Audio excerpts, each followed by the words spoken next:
Assalamu alaikum. My name is Sajid, and today my topic of discussion is preparation and standardization of sodium thiosulfate solution and its use in determination of copper in a given sample.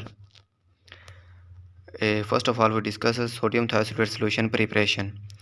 First point: take about 100 milliliter of water in a cleaned and dried 1000 milliliter volumetric flask. Add about 25 gm of sodium thiosulfate with continuous stirring. Add about 0.2 gm of sodium carbonate with continuous stirring. Add about add more about 700 milliliter of water and mix. Make up the volume 1000 milliliter with water. Mix the solution thoroughly. Keep the solution for at least 1 hour and then carry out the standardization. Sodium thiosulfate. A sodium thiosulfate solution standardization.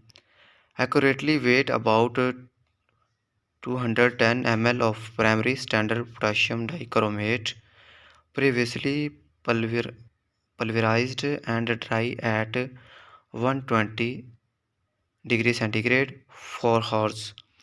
Dissolve in 100 milliliter of distilled water in a glass stoppered 500 milliliter conical flask. Swirl to dissolve the solid. Remove the stopper and quickly add 3 gram of potassium iodide, 2 gram of sodium bicarbonate, and 5 ml of hydrochloric acid. Insert the stopper gently in the flask. Swirl to mix and mix and allow to stand in the dark for exactly 10 minutes. Rinse the stopper and the inner wall of the flask with distilled water and titrate the liberated iodine with the sodium thiosulfate solution until the solution is yellowish green in color. Add 3 ml of starch indicator solution and continue the blue color is discharged. Perform a blank determination. Calculate the molality by using following formula. M is equal to K2Cr2O7 in milliliter over 490.04 multiplied by sodium 2 S2O3 in milliliter. Estimation of copper iodometrically using sodium thiosulfate.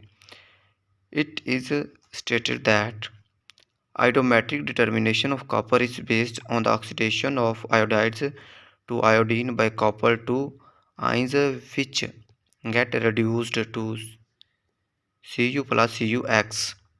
The initial reaction, not the titration, is given as 2Cu2 plus 4I bond 2Cui plus I22Cux2 plus 4Ix bond 2Cul plus Ix2.